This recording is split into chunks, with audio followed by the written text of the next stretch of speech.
Greetings and welcome to Star Trek Discovery Pod, a sometimes funny, trying to be smart podcast covering all things new and classic Trek. I won't ruin this moment by singing whatsoever, but I am your captain, Myrriah Gossett. And with me on the view screen, we have Clyde Haynes, and these are the voyages of the starship Hamilton. Wow. And Paul Tatacha here. Oh, Paul, we are here. And if it hasn't been made apparent yet, we are covering Subspace Rhapsody this evening, the penultimate episode of the second season of Strange New Worlds. This was directed by Dermot Downes and written by Dana Horgan and Bill Wolkoff. Fun fact, Dermot was actually a kid actor before becoming a cinematographer and a director. And he was in one of my favorite weird kid horror movies, which is Escape from Witch Mountain. Ooh. Wow. If you remember that one. Not. But I think we just have a couple of reminders first. Paul, can you tell folks where they can listen to and subscribe? Hey, guys, if you want to subscribe to our podcast, do so on Apple, Spotify, or YouTube. All links are at StarTrekPod.co. And if you love our content or merely tolerate it, consider joining the Patreon for just $2 an episode at patreon.com/StarTrekPod. Do it. And Clyde, how can people interact with us this evening? They must sing a song in rhyme. That's how they interact with us. No. Today, we, as always, we just say type capital P, capital O, capital pod in the chat, and we'll take a look at your thoughts, your comments, your questions. And then if you want to give us a sense of what your overall feelings of this particular episode were, just type in capital H, capital F, capital HF in the chat, and we'll take a look at your overall thoughts. Indeed. Okay. Well, I think it is time to see if if we are fans of the Great American Songbook, which means it is time for some Hot freaks! Hot freaks! hot freaks. Sorry, I was reaching for my water bottle and it was off screen. Paul, what was your hot freak of this episode? A hot freak. I am of two minds. I love musicals. Mm-hmm. I generally love musical episodes. I love this musical episode. But, I go I don't know if the 19th episode in a series is when you do the musical episode. Mm-hmm. However, if you look at it at Star Trek as a whole, totality of all the basically 1,000 episodes, I think it's about time for the musical episode. So I'm of two minds. I there's a part of me goes I love this and I don't want this right now, but I love it. And I think Christina Chong is amazing. Yes. She was crazy good. I agree. Clyde, what was your hot freak? If you watch TV in the 90s, you'll get this reference. Hated it. Oh, Listen, I in the belly box. listen, I love musicals. Apparently not. I typically love musicals. I can't say that I always love musical episodes, but I enjoy a good musical. I was into Hamilton day one before it got popular. Before most people had seen it, I was playing that soundtrack like a crazy person and sharing with everyone that I who would listen to it, right? I was just trying to get everybody to listen to it. I'm old school. I love musicals. This I thought was a bad idea executed pretty well. The idea of a sci-fi Star Trek musical, I don't know that was ever going to sit that well with me. I do want to commend the execution of it, but it felt like the opening number was good. And then I just kind of felt myself come on, Spock singing. And I'm I get it. I know exactly what you're saying. Come on. And to your point, Paul, and I say this all the time, if we got 22 episodes and this was in season 4, I've been cool, man, I'm for it. But this is season 2 and we only get 10 episodes and this is So it wasn't really my thing. I will say there were two pieces in here that I thought really stood out, particularly around the whole Spock Chapel thing, and then Kirk mentioning Dr. Marsh. Like, those were two pieces of canon that I was like, okay, that has moved the plot a little bit, so that made sense to me. But everything else, it just, I don't know, wasn't really my cup of tea. Again, thought it was executed well, just didn't sit well with me. Well, I think I'm like if Paul's like maybe in the middle and Clyde is to one side, then I'm the other side, which is that I loved this episode. Really? Yes. There's of course like nits that I have to pick about things, but I was like very pleasantly surprised. I also got to sit and watch this with my mom, which was like very enjoyable this afternoon, before I got on a plane to come back here. So shouts to my mom. We had a really great time. Paul's trying to fix his mic. He didn't he didn't just like leave the stream because he hates me. But yeah, I thought all of the music really drove the characters, which is usually my biggest nitpick with musicals, is that sometimes I'm like, I get we're talking about feelings, but I thought this actually did a nice job of tying in with a lot of plot points and moving things forward. Christina Chong was incredible, but to me, Celia Rose Gooding was just like freaking credible. Like, hearing her 100%. sing, I went, oh, I now know why you have a Grammy. Like, you're like, oh, I 100% get this now. And I can definitely see y'all's point about, we don't get a lot of episodes, but I think I was thinking about it in the grander scheme of Trek, right? Like, we've had tons and tons of episodes in the grand scheme of Trek, and the fact that we've never had a musical episode. We've had plenty of musical numbers, but no musical episodes. I was pleasantly surprised, and there's tons of stuff I want to discuss, but I really enjoyed it, and I will be listening to some of these songs, I think, into the future. Let's see what some of the audience had to say about some hot frakes here. We got Home Chicky. Most of them are about how they hate me, so hi all. awesome. Home Chicky says, hot frake, I loved it. Kuhn says, musicals aren't my things, but I give them credit for trying something groundbreaking for Trek. Indeed.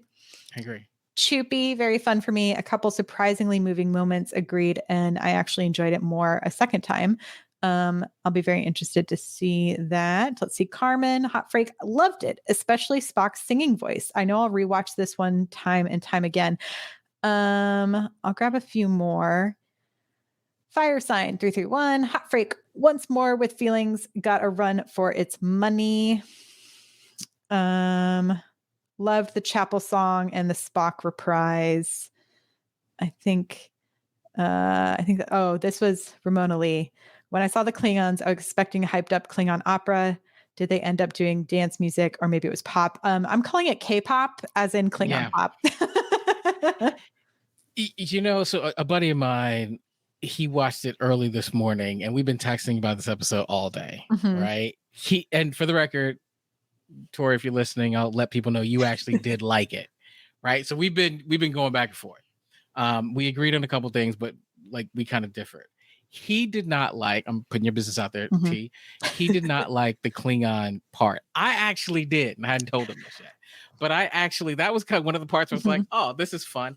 I thought they were going to do something, I don't know, the voice was off to me because they came in with this raspy voice and then went really high. And I was like, man, if they had kept it a little more baritone, I might have been really into it with a nice break beat. But like, there were moments, but I just felt myself drifting during some of the songs. Yeah. And I kind of want to go, I figure we'll go like song by song and kind of discuss, because that seems the easiest way to move forward.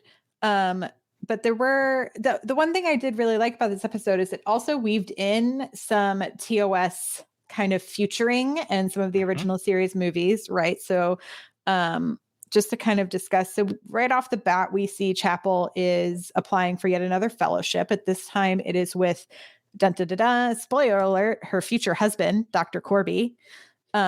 He's the one from, if you remember the TOS episode where he makes weird sex robots. He's also her boss, and then they're married. Anyway, there's lots of things that are very TOS-y about that relationship. But this is where we get the start of that. We also get a mention, as you said, Clyde, for Carol Marcus, who eventually creates the Genesis machine. So that will be interesting. I'm gonna have to go back because I can't remember if it felt like, do you remember if in the movies if Kirk remembered he was having a child?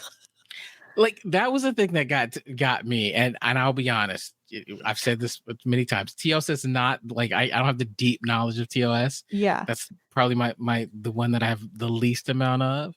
That was a shock to me. I was like, whoa, did he know he had? Did he know he had a kid? Like I remember the whole, because like essentially she's like married to, they both decide they're like married to their work is what I remember. And like there wasn't any majorly significant hard feelings between the two of them, but for some reason in my memory he didn't know she had a kid. But maybe it's been a minute since I've watched that movie, so I'm gonna have to so PW Gray says Jim doesn't know that David is his son. No, right. So that's where I was like, but then Chupi says yes. So this is where I was like, I have to figure it out.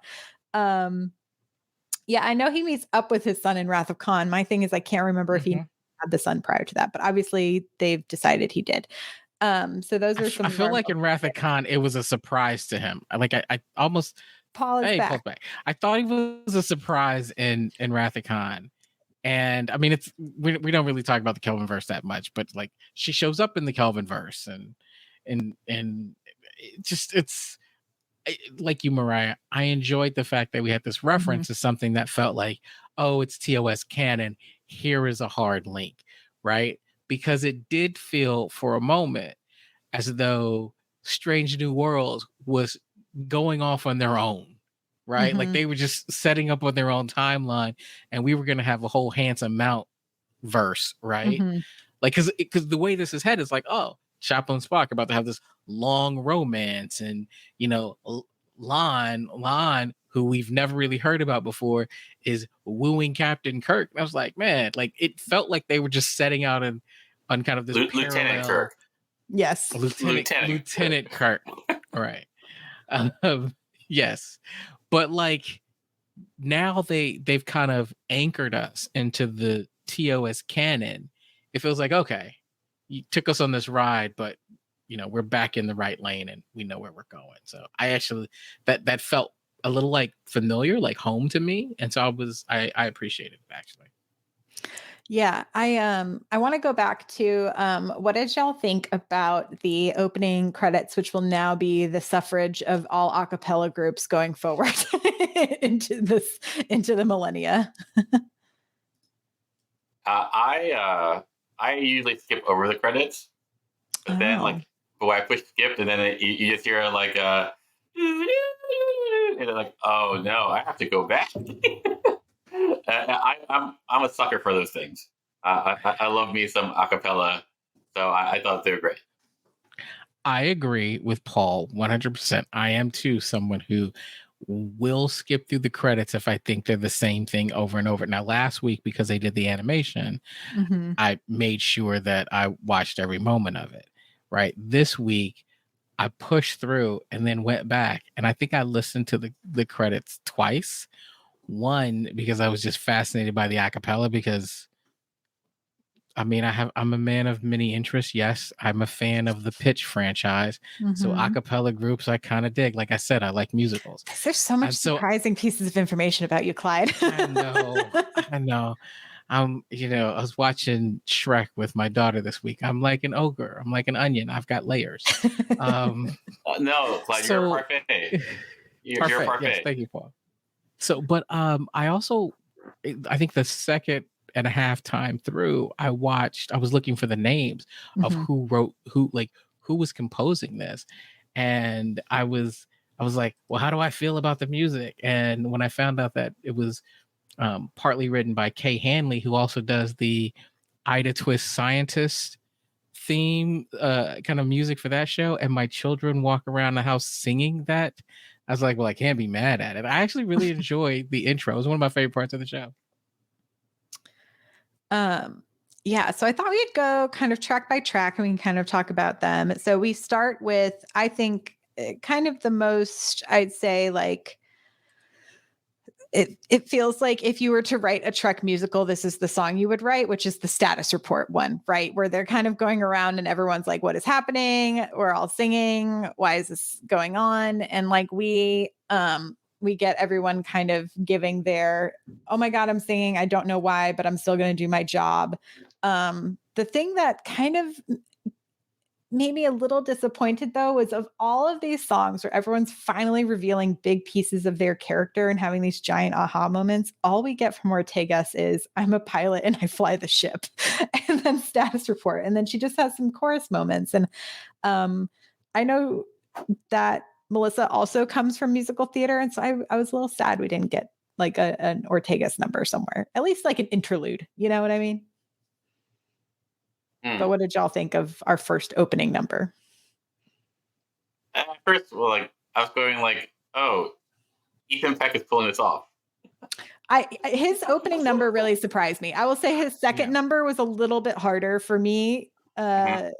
His voice was not as strong, I think, especially after hearing everybody else, but in the larger chorus of things, I thought he did a good job. Yeah, I thought it was great. I go like, oh, I guess we're in it. That's my first thought. I go like, I guess we're in it. Like, I'm going to have to accept that I don't want this right now, but it's coming. It's coming at me, and it was great. Like, as far as like the experience, like, I thought I really like Babs. I thought Babs, as little as he sang, like, I think the people who were really shortchanged were Ortegas, and for all of it, Pike.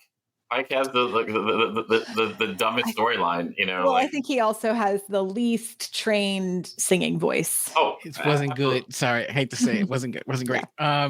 I liked the first number. Like, so I'll just kind of spoiler alert on my opinions. The first number, I was kind of like, oh, well, if it's like this, I might be surprised. I believe it was either by the second song and the third song. I had read that there were 10 of them, and I was counting at that point. I'm going to be honest. Like, I was like, this is 3. All right, we're at 4. Okay, 5. We're halfway. Like, I was like, oh, this one's good. Like, but that first one, I was like in it. Like, I was like, oh, if we stay here, like, if they're all like this, then this might surprise me. Yeah. Did we talk about the direction of this episode in general? Because I feel like the direction is amazing. Yeah, I mean, I think the choreography was great, and any of the numbers that had movement, I really enjoyed. The ones that kind of felt a little off to me was while Christina Chong's like singing of her solo number, which I think is that like How Would It Feel? I think is the title. She like is just walking through a room, and then we get that stereotypical like we're underneath a bed sheet moment, which is like something that kind of drives me crazy in like romantic montages of people. I wanted her to be doing something, and it was just I'm walking to this drawer and opening up to look at the watch. I was like, get her to the watch sooner, have her do like dance, I don't know, just like do something with the watch. I don't know, but she was already being a creeper like earlier when looking at it, like, so she was doing a lot. No, I think that's totally within character. Like, as far as like, they're always these like, soliloquy type songs, right? Where a person is singing by themselves, like on my own with like Ebony and Les Miserables and blah, blah, stuff. I feel like it's all that, like, I will now make a montage of all the under the sheet pillow talky type things and send it to you, Myrriah. It'll be basically my version of like peanut hamper for you. Yeah, those were because like I will say the difference is because Celia Rose Gooding also has that number. Uhura has that one when she does the like keep us connected song. And to me, that made sense because she's literally talking about being and feeling so alone. And I guess La'an is also talking about that, but because hers is about a longing for another person, I almost wish it was just her being a creeper through the halls, like singing and following Kirk. Do you Like, know what I mean? I mean, like, yes, I think that would work and be funny, and like people would have problems with it. I mean, of course. I think I that's the one number I started to get like a little bored. Oh, interesting. I actually got bored with the connection song with the horror because it was Oh, just really? because it was right after it was so close to Spock's thing. There was The no I'm the discussion. X. Yeah, I'm the X. Which I was like funny. the words to that. I just don't know if the quite execution of that. Like I was like, oh, that's witty. Like I just want to know why I'm the X. Like I mean, Mhm. the engineer in me thought that was funny. Like I enjoyed the lyrics. So I want to say a surprise MVP for me was Rebecca Romaine, who I know can sing, but it was like Mhm. really lovely to watch her like sing and dance and truly feel like a bit of like a leader of this episode and Sure, really sure. helping to drive a lot of the plot. I also thought it was really funny watching her and Kirk dance because I could see that Rebecca Romaine actually knows how to dance. And our Kirk has a little bit of his footwork wasn't as strong, I'll just say. But it was I Wow. liked it as the dynamic though. I was like, I don't know if that's like him or if that was a choice in the character. You know what I mean? Like for him to like cuz she was leading the dance and I thought that was really interesting. Well, she's number one. She's the leader, Yeah. right? So yeah, no, I think that was probably the weakest number for me. Not because like the song, the singing was bad. It was just like it seems so irrelevant compared to the emotional stakes of all the other things, right? It's like, hey, just be nice and talk to your crew. It just seemed like that seemed really simplistic and low stakes. Clyde looks like he wants to say something. I'm trying to decide. Okay. I can keep talking if you want to Well, ponder. so here's the thing, right? Like this whole conversation is making me question my thoughts on musicals a little bit Mm. and how I judge them, right? Because traditionally when I've seen musicals like Miss Saigon or Wicked or Rent, they're musicals where I think what we're talking about here and what we saw kind of today and whenever you watched it is that there's a story that's happening and then the musical is this burst out this monologue or conversation of what you're feeling. The thing that I think that was so captivating about Hamilton, which is different, is the music was actually storytelling. And that's a bit different. So if you listen to the Hamilton soundtrack, it's almost like you don't even need to see the actual performance because the music and the lyrics are taking you through the dynamics of the story. Is Which was Hamilton a musical that's popular now? you might have heard of it, maybe once or twice. Oh man, I guess I missed my shot. It's yes, nicely done, Paul. Very Oh. well. And so I think that's so I'm not trying to. I don't. To me, Hamilton is different than everything else, and I don't want to judge it by that. Yeah. But I think I would have that for this actual setting would have been a really interesting take for me because then Star Trek to me has largely been about incredible dialogue followed by for me wonderful space battles. And so for me, I kind of all the music was like, well, you're singing about your feelings and I got it, but I'm missing out on the storytelling, the plot. And so I feel like if the music was driving the plot, like truly driving the story, and they were singing the almost the lyrics of the script, I might have connected with it better. Yeah. I mean, there are typically kind of two types, or I guess there's three types of musicals, right? There are the ones where it's like the music is a part of what drives the plot forward, which I think is what you're saying your preference is, Clyde. So that would be things like Hamilton, Rent, Cats, Yeah, there we go. a lot more Sondheim. But then there are, like, I think of like Grease, there's those musicals where it is there's the talkie bits, which gets us from point A to point B. Bye Bye Birdie. Wicked is like that. Wicked. Well, Wicked's very popular though. Into the Woods. These are all ones that have like interludes of conversation between songs that are usually propelling character forward. So it is more character A, plot B, but there is still movement forward through the songs. And so I think like Kinky Boots is also in that realm as well. So yeah, there's different types. And then there's jukebox musicals, which are like talkie, and then we sing a pop song that has kind of nothing sort of ish to do with what's happening, but it gives you Mamma Mia. Jersey Boys. Mamma Mia, these, which are great. I'm an equal opportunist musical liker. But. Newsflash, we keep talking about other podcasts we could do. It's clearly evident that the three of us could do a musical podcast. Musical hot dog, baby. Musical hot dogs.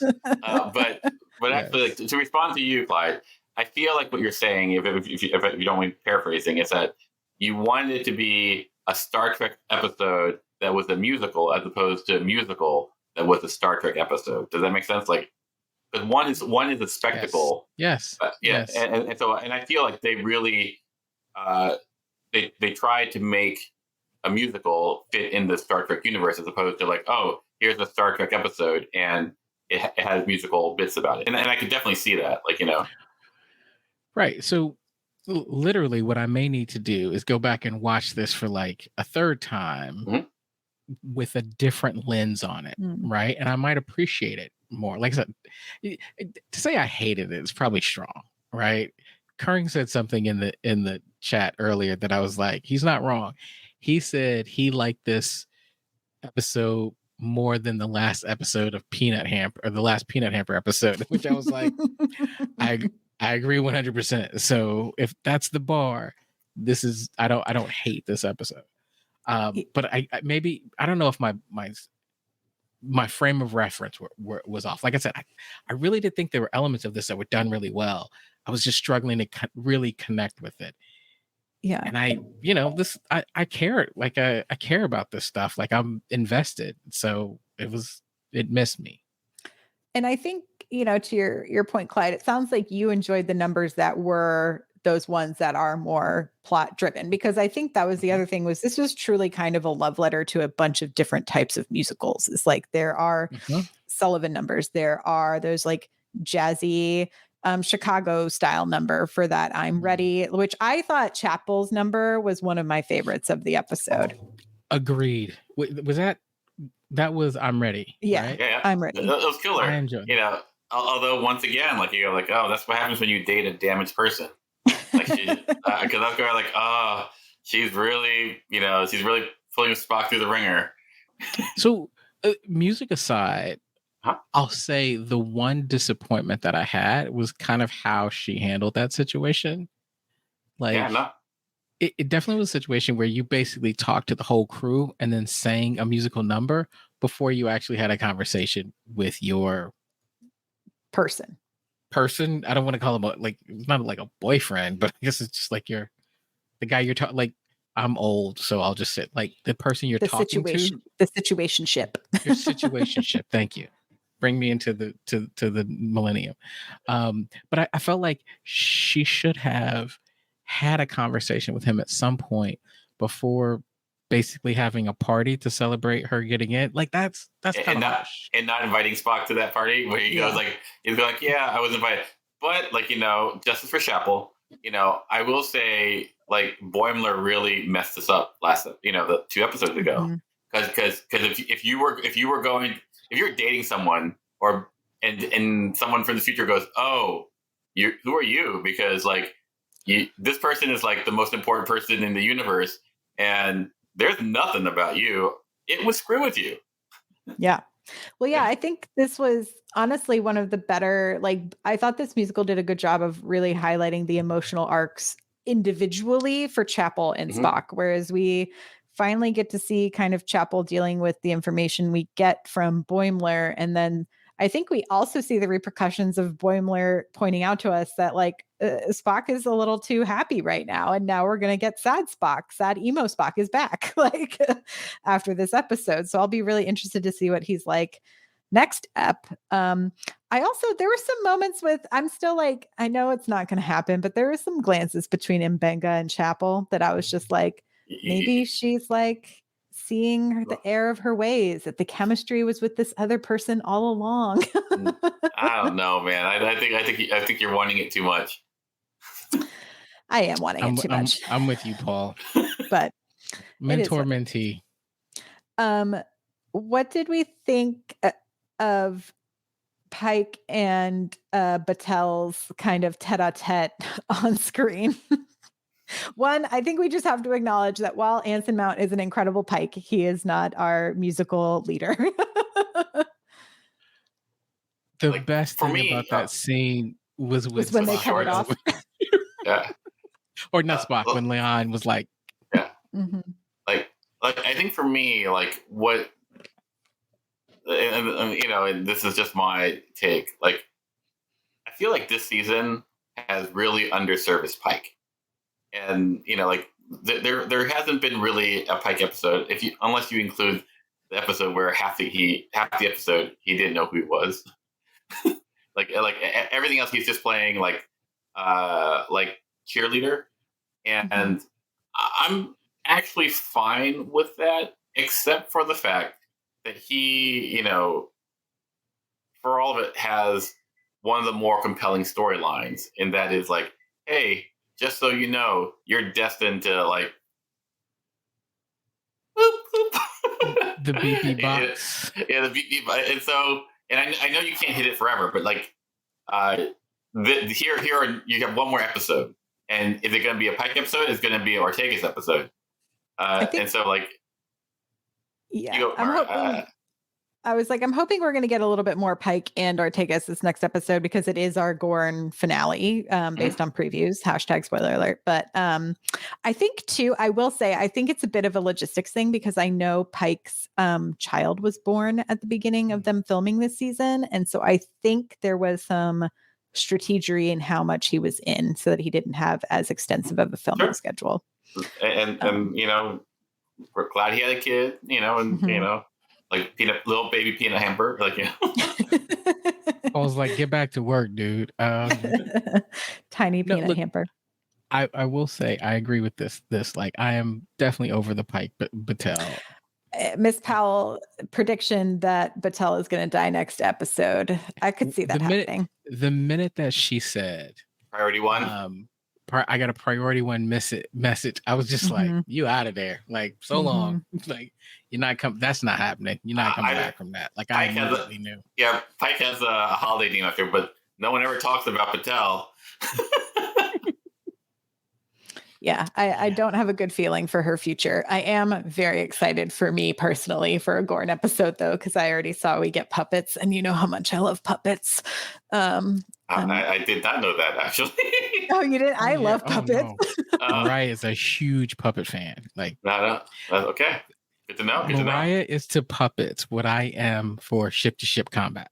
Wow, interesting. And I'm Myrriah is to puppets as Clyde is to ship, as Paul is to major character death. Wow. This might be the trifecta for us. Like, It's the trifecta: space battles, puppets, and death. That might work. Are you sad? I feel so sad. Why are you smiling at Paul? Oh. Here's the thing, though. For that to happen, Paul, we're basically doing the same thing they did last season finale when Himmer died, right? And so then that becomes a trend. So now what we're expecting is we're going to lose a cast member on the finale of every season. I will say, like, to that point, I had a friend who used to work on Grey's Anatomy, and every season, like, somebody dies. Yeah. And another show with a controversial musical episode. and what happened is, like, I know in the room, like, what happened is they list all the characters and go, who's going to die this season? and they go, like, can't be this person. Well, and they go through all the list. And they go like all the reasons why it can't be this person, and then when they get to the bottom, so it can't be this person, but then it's gotta be this person, and then there's a cycle of like death. And can you survive the musical chair of death? I think we figured out. I think we figured it out now. Why Spock and Uhura are the only ones from this ship that end up on Kirk's Enterprise. Everyone else Because dies. the rest of them die. Well, no, Mbenga and Chapel do and make it. Chapel, yes. So, but that's why the numbers are so limited. It's not just Kirk jumping onto the ship and taking over the crew. It's because there are only like 4 people left. I know. Yeah, no. Or Takis dies is gonna be sad. If number 1 dies, it's gonna be sad. Lon isn't gonna make it. I love Lon, but she's not gonna make it. She'll eventually get her own show, and that'll be.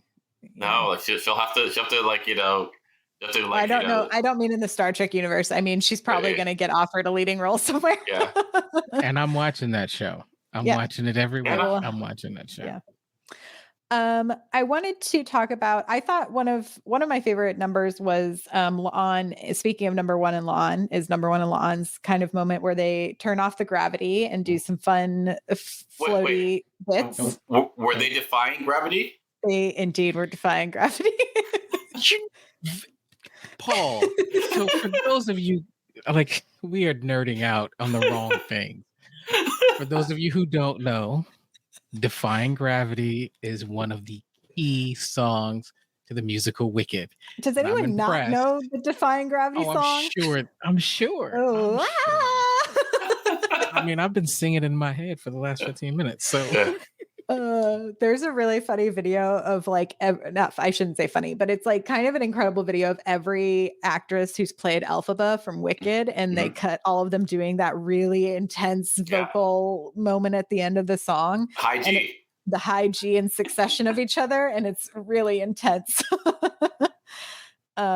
But yeah, I really enjoyed that kind of moment because I like their friendship. And even from the beginning of the episode, we see, like, I loved last season when they played the bingo together, and we see them having some hijinks and sort of knowing that they have to be so serious with the crew, but they can kind of let their guards down with each other. And so seeing them have that moment, I thought was really sweet. And I love when number 1 is like, "You're making me sweat," like when they're waiting for Kirk to arrive. That's right. Is there an energy? You have an energy. I like that scene up until the shutting off of the gravity, because I was just like, okay, you've taken me out. It's a musical. I know, and we've established that I'm struggling with the type of musical that this is. Magical realism, Clyde. You got to give into the magic. I mean, like, you're okay with, like, I'm going to teleport from this planet to this ship.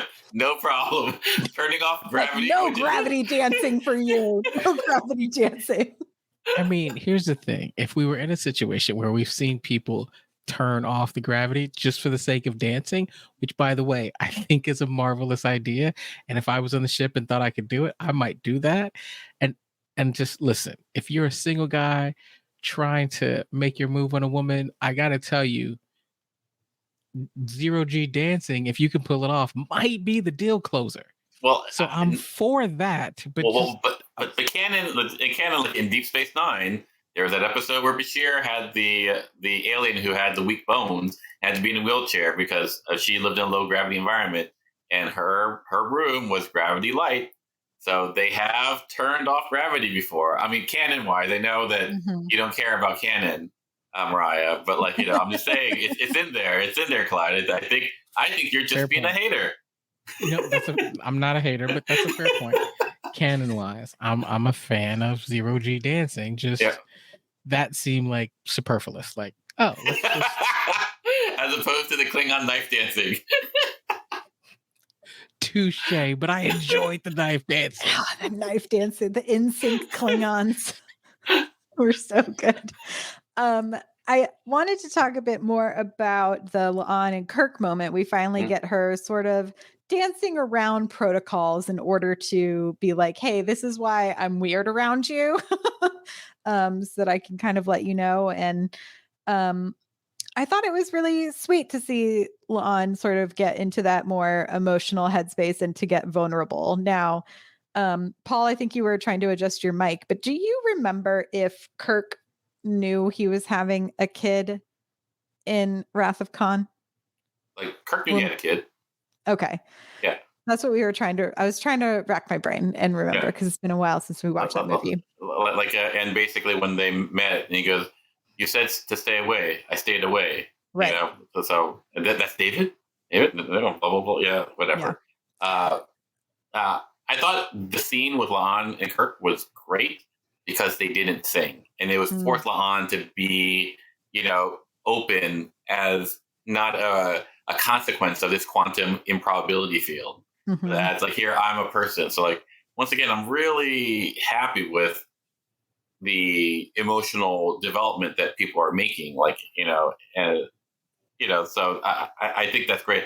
I think it's still a little ludicrous, in the sense that like, Lon's big problem is like, I can't really be myself around people or myself.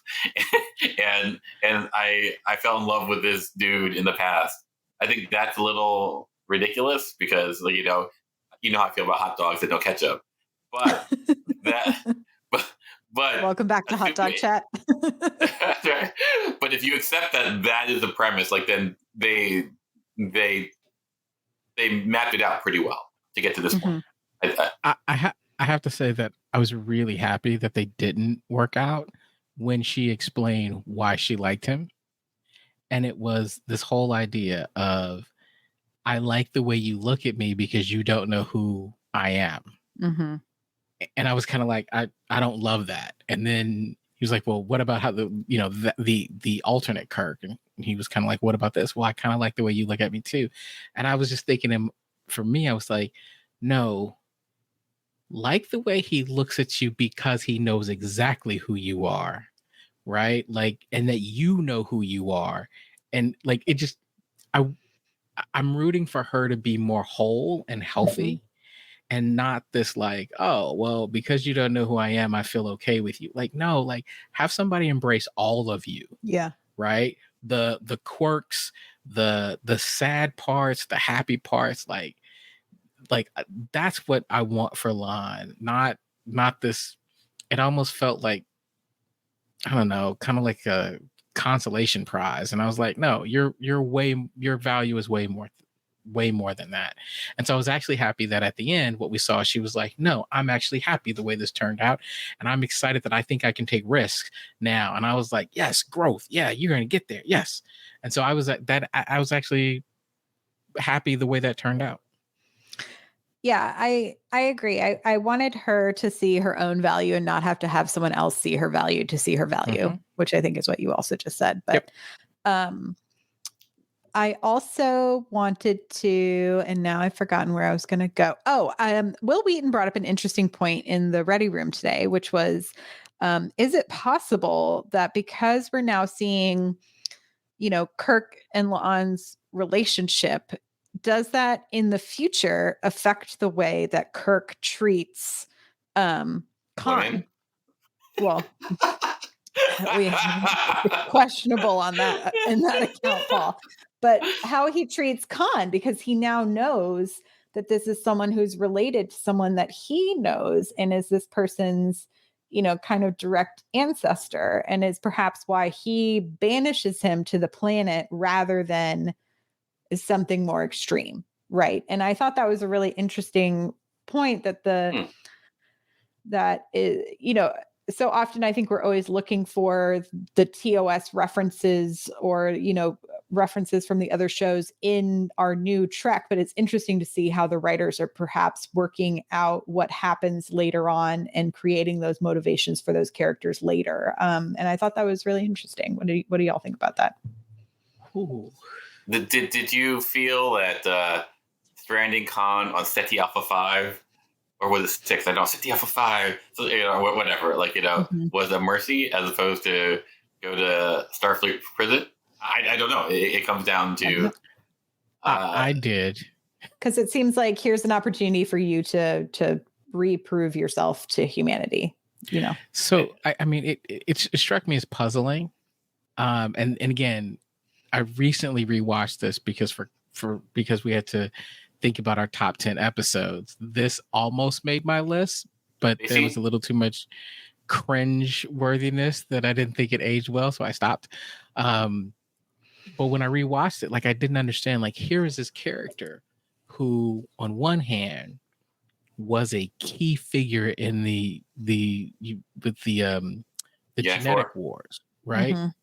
Like a key, not just like somebody who was there, but a key figure, has a ship full of these people, right? Try to take over your ship and is looking to redo this. He has made his intentions clear. And you go, hey, you know what I'm going to do? I'm going to strand you on this planet and see if you can figure it out. That's insane to me. No, that's not a roll of the dice that you really want. Like, that's one of those things where it's like, you know, that bad guy's coming back for you, right? Like so I never really understood that. So this idea that the reason why he showed Khan mercy was this connection to La'an, that tracks for me. Like that goes, oh, well, if that's part of canon and you're giving me the prequel of why he might do that, I can buy that. Yeah, I thought that was interesting. And I was like, good for you, Will Wheaton, or your producers, whoever thought of that question. I thought it was a good question. Moving down our track list, I feel like we've talked about most of them. I wanted to go to I'm the X. We touched about this in the beginning. I thought it was an interesting song because I felt like I could actually see, Ethan Peck really trying to work out, like, this song is supposed to be this huge moment of big feelings, right? But he's like trying to do the big feelings as Spock singing a big feelings musical number. And I was like, there's a lot of layers you kind of have to play with here because this is such a big feelings number. And I thought he did a great job acting it. I think the vocal performance was not like the strongest of the group, but then again, he is singing on the same episode as people who've been on like the West End Broadway and have won Grammys. So like, hats off to you for the attempts. But I thought there was some like good humor in it. And that's like something I also enjoy about musicals is like, there are usually those like big emotional numbers that we get like in La'an's song and in Ahura's song. But then we get this one that is about feelings, but is a little bit more humorous, right? I think about like the Prince's song in Into the Woods. Agony. Yeah. Which is a hilarious song, but they're like having this profound feeling moment, but as the audience we're getting the double entendres, which to me this is what this felt like. No, when I was watching that scene, that number, I go like, I'm really enjoying it. But what was really distracting to me, and this is probably the first time I noticed this, is like they shoot on the volume, I assume. Like as far as their stage, and it's like, oh my God, look at that react room. It's so pretty. and here's why it's so pretty. I go like, oh, look at its reflection, the warp core reflection on the floor. Mm-hmm. Like if you were to do that, like if that was just a green screen, it would take forever to do. Because you're doing on the volume, like, it's just there. And you're like, oh my God, it's so amazing. The AR wall looks great. And then like the next number with Uhura with the connection number, and then they do the wide shot from there. I'd be like, it's so pretty. I would say that's the prettiest set on on Strange New Worlds, like, And I go, aside from everyone's cabin, apparently, because that's. but I was going like, I was just distracted with that, the music. So there we go. I have to say, the I don't know, just the visual effects in Strange New World are the best in Star Trek ever. Like this is just the prettiest ship, right? And what just kills me is this is the oldest ship. Mm-hmm. Like this is the oldest ship, right? Even Discovery's got like fancy new tech, and where we're at now, they had a whole retrofit, right? This is the oldest ship. Technically, I guess it's the second oldest ship if you want to talk about that NX-1 and that show whose name I won't say. But it's the most beautiful design and the visual effects and what we see. And pause with you seeing the reflections and everything, and I'm just, it's stunning. Like it's absolutely just and the lighting is so amazing because, like, you can be under a sheet and still look really good. That was that hotel they paid cash for. yes. Like that Canadian light is just so beautiful. Beautiful quality of light in Toronto. The shimmer off of those silk pajamas was spot on. It was good. I wanted to talk about Ahura's song, the Keep Us Connected, which I thought was a beautiful performance. And I also liked kind of we've gotten a lot of her backstory these last 2 seasons, but I liked sort of hearing her compare her personal journey to her professional journey, which I thought the song did a good job of creating that tension of someone who is feeling a loss personally as well as professionally, and how those two things have affected her kind of choices moving forward. I also like that it seemed to still have the resonance of like the lessons she's learned from Mariner, in like how she has to make these personal connections even through the loss, which I appreciate in these last couple of episodes, that the impact of the crossover episode was not just like a blip, like there were repercussions from that, which I think is smart, because it would be silly to just like have this thing happen and then none of the lessons learned really pertain to anything going forward into the future. So hats off to the writers. Almost like it was a ship in a bottle. Whoa. You could say a message in a bottle, perhaps. Ooh, yes. I don't want to call it a bottle episode, but like it literally was not that. And right. And I think that's what was so powerful about the crossover is it wasn't just this thing that happened. Then you're like, oh, that was an event. It had repercussions. Like you look over and Paul, like you said earlier, like Boimler just came in and blew up Spock's whole spot with Chapel and just been like, you don't make it in the book, right? So couldn't have been that special. And then I can't wait till a future version of Myrriah comes to my house and says, just so you know, Paul, B becomes really famous. My wife becomes really famous. And strangely, no, you're not mentioned at all. I don't he know. He wins an Oscar. You're not in the speech. It's really weird. Anyway, I'll catch you later. I can't wait for that happens. I'd be so happy for my wife. And then I'll start, learning Chapel's song, like the lyrics to Chapel's song, and start applying to weird fellowships. Yeah, exactly. Our next musical number is our grand finale. So I do love that in order to break the system, they have to just go all out. Super sing. Yes, they have to do the grandest of grand finales. I loved getting to see all of the small musical numbers. I loved the dancing on the bridge. And then I absolutely loved our K-pop Klingons beaming in. I thought it was hilarious. I would have Klingon pop, K-pop. Love it, Myrriah. Love it. You're welcome. But I wish I did. My only wish was I thought it would be funny, but it would have been far too much budget-wise, just knowing how much it costs to do musical numbers. When they were the whole fleet is affected, I kind of wanted a small montage of a bunch of different bridges all breaking out into song. I'm with you. I was thinking the same thing. I was like, oh, that's how they're gonna get it. It's everybody's got to sing at the same time. And they were like, no, just our ship. And I was like, really? And the Klingon ship.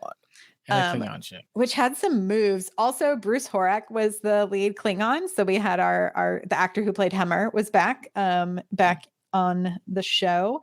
So I liked seeing him back with us. But yeah, I loved it. I wanted more. And I think it's appropriate because to me, it's okay, if the real world of Star Trek, right, is this standard, and then the musical version is a pretty standard Great American Songbook musical. Of course, for Klingons, it's going to be T-Pain meets K-pop group plus NSYNC dance moves, because that's the opposite of Klingon opera. Do you know what I mean? It's that's the high musical standard. The only thing I don't agree with is I don't think it brought dishonor. No. No dishonor upon their houses. No. What did y'all think about our K-pop Klingons? I mean, I think we can say that was the best part of the finale. I think that's I like their outfits. You know, the gold, you know, armor plus, you know, it looked really good. You know, the finale was not my favorite number because even though it pulled all the stops, like, you know, visually, the song was just basically, we can do it, we did it. Yeah. And so it did not stop the show for me. But, like, you know, that said, like, you know, it was very good. Like, if you ever want to see a showstopper musical number, there's that Adam Sandler movie where he plays the rock star. I think it's called Pop Star. and I think that has a really good finale number because it has a lot of things. But, like, you know, but not everything can be Pop Star. Yeah. I love the Klingon kind of pop song. I agree with you, Myrriah. I think they could have taken a little bit further. I think it could have been longer. Like, it was actually pretty short. It's really short. Like, yeah. I was like, I think it could have been longer. I think there could have been some things in it. Oh, I need the extended cut. For real. And I thought that, like, it was pop, but I felt like that could have had a little bit more, like I said earlier, like a little more downbeat, a little more like bass. That would have been where, like you mentioned, like T-Pain, like I felt like that was their moment to kind of bring in a little, like, I don't know, a little bit more fun. Like, as long as you're exploring genres, like, go for it. And that would have been the moment that I've been like, oh, what's okay. the Klingon equivalent to "I'm on a boat"? I'm drinking blood wine. Yes. I'm drinking blood wine. That's right. Yes. Doc. Fun fact: wait, "I'm on a boat" is my go-to karaoke song. I'm on a boat. Well, you know, because you could do a bye, but Klingon, you know, like, I'm killing you tonight. I know there's going to be a fight. Is that something like that, right? I think that'd be pretty. I'd watch that. Hell, pa pa pa. So, I mean, like, you know, when we do, you know, the Klingon Game of Thrones, Myrriah, we will make a musical episode there, you know. Thank you. Oh, I'm watching that. I'm sign me up. Klingon Game of Thrones musical episode. Yeah, it's gonna happen one day. That's gonna be amazing. One day, Paul and I will have the keys to the kingdom. That's right. That's right. And then people will be making podcasts about us. They go like, I don't know why they did that. It was a choice. I understand it was a choice, but like okay, like they're old. Y'all are falling off the rails, Hope Chicky. They're all tired of us. Yes. I did just want to say, I think the other thing about this episode is, like, you know, often there are blinks of this show that feel so much like the original series, and there's been like some bad moments where you're like, oh no, we've fallen back in. But then to me, this felt like a swing the original series would have made. Do you know what I mean? Well, like I feel like for the, like, you know, like, I don't know if the original series would ever do a musical. That said, like, the shots that they chose and all the stuff they did, I was like, oh, this feels like what the original series could have done. Right. You know, the visuals were different. Like, you know, there's no twirly, you know, but all with it still felt like this could be connected to. Whereas I don't always feel like, you know, Enterprise definitely felt like it was not of the same visual universe, right, as TOS, and Discovery also not the same. But like this, you know, like this has really done a really good job of trying to pay homage to that while staying original. So, yeah. And like a lot of the blocking choices too, like you were saying, Paul, when we get those like big wide shots of engineering, you know, and like we got some of those like interesting, like when it's Spock and Pelia and La'an kind of in that chorus triple shot. And, there's just like all these things where you can see a lot of the visual references, not only I think to the original series, but then to like a lot of musical moments that we've all come to love. I mean, it's called, Subspace Rhapsody, and it's like, oh, we're getting the triple shot of like, this is Bohemian Rhapsody, and we get all these little moments intertwined, and like the Klingons to me felt like prime MTV music video moment, and like I can see the visual references that they're playing with, and I really enjoyed them. I know. Yeah, I agree. It did feel like it would fit. This feels most closely that it fits into the TOS. And not that dissimilar. Like when we talk about Lower Decks feel, even though it's animated, feels like you don't have to think about the fact that it's the TNG time space. It looks like it. Everything screams TNG. Yeah. So they've done a really good job of staying consistent kind of within the franchise. I think this time around. Yeah, it's funny. Some people are talking about Roddenberry would have shut down a musical. Probably correct. Although, fun fact, Roddenberry did write lyrics to the original theme song to Star Trek so that he could get a co-writing credit on the theme song so that he would always get royalties for that. So, playing the game. Peanut hamper. Ooh. I mean, he also cast his wife as the voice of the computer, which is just a check for decades. Yeah. Yeah. No. What did you all think of Pike kind of giving Uhura that kind of nudge of like, you are the voice of the Enterprise? I also loved the switchboard moment early on in the episode.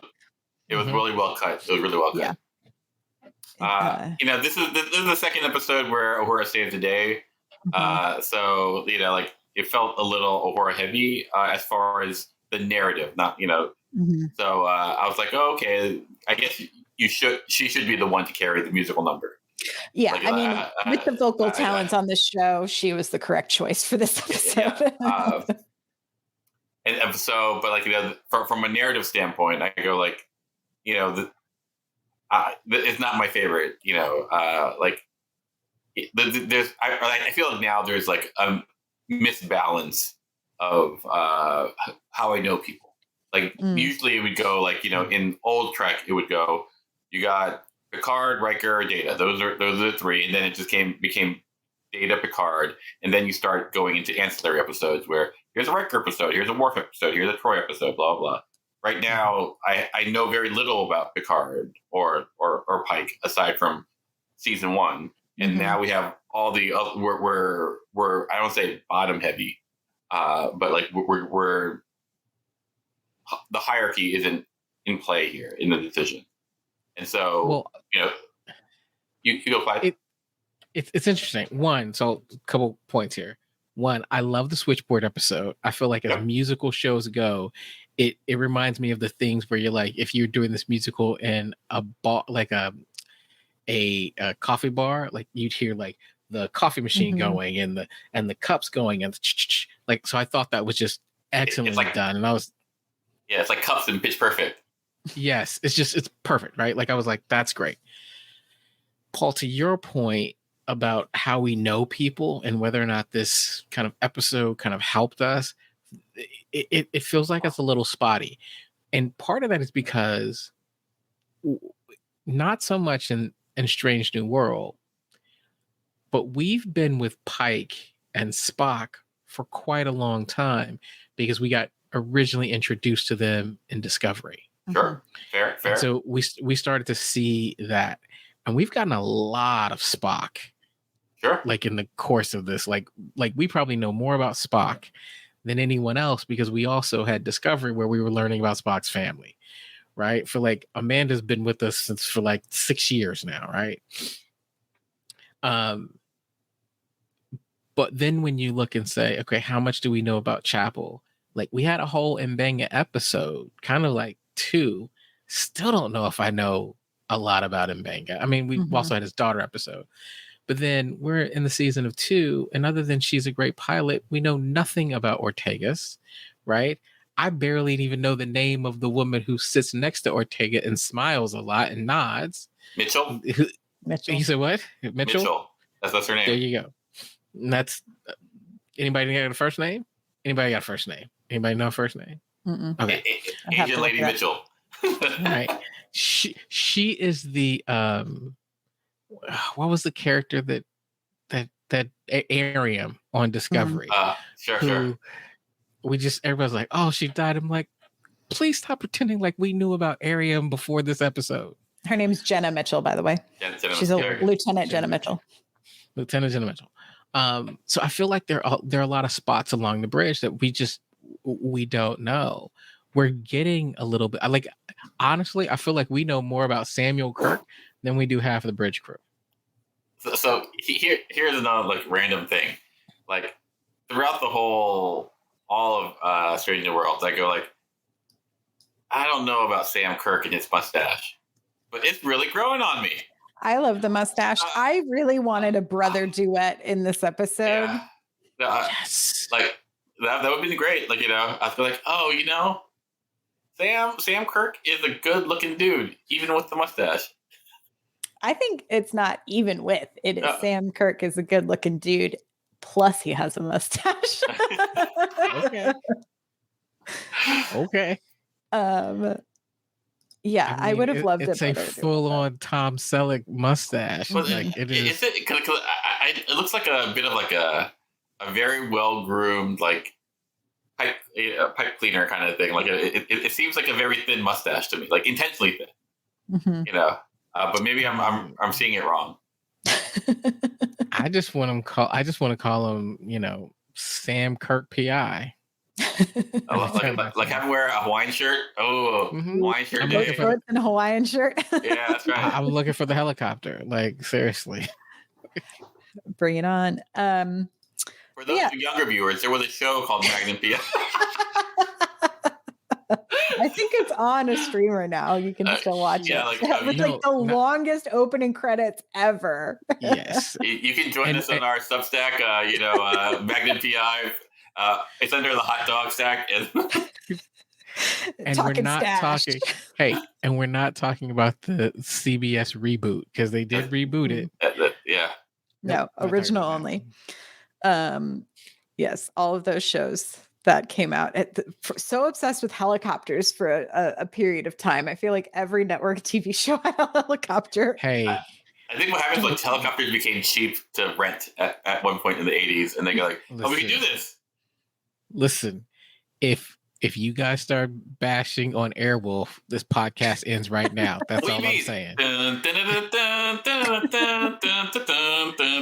badass theme song. Yes. I think actually a fun fact, fun media history fact. So the reason there were a lot of helicopters is because we had a very large surplus of helicopter pilots after the Korean and Vietnam Wars. There you go. Well, there you go. Nice. So, there you go. Fun fact of the day. War keeps on paying off. That's what you're saying, Myrriah. Great. I'm glad you have that counterpoint of view. It's not my point of view, but the Space Navy it is. Space Navy. Anything else y'all wanted to say about this episode? I don't know. I think like our episode has gone long. We have gone on a lot of tangents, but yes. I think it's been good. We had to, sing out our feelings with none of us being able to sing. I'm assuming I cannot sing. I'm very terrible at it. There was a reason I was the stage manager for all of the musicals and I was never in them. Because I would audition and get no parts. I didn't even audition. I know better than that. Like I actually can sing many notes. They're just generally wrong. Next week is our finale. I know we talked about it briefly at the top, but any other predictions for our finale episode? I think we're going to finally get a little more Tegas. I think we're going to get some more Pike.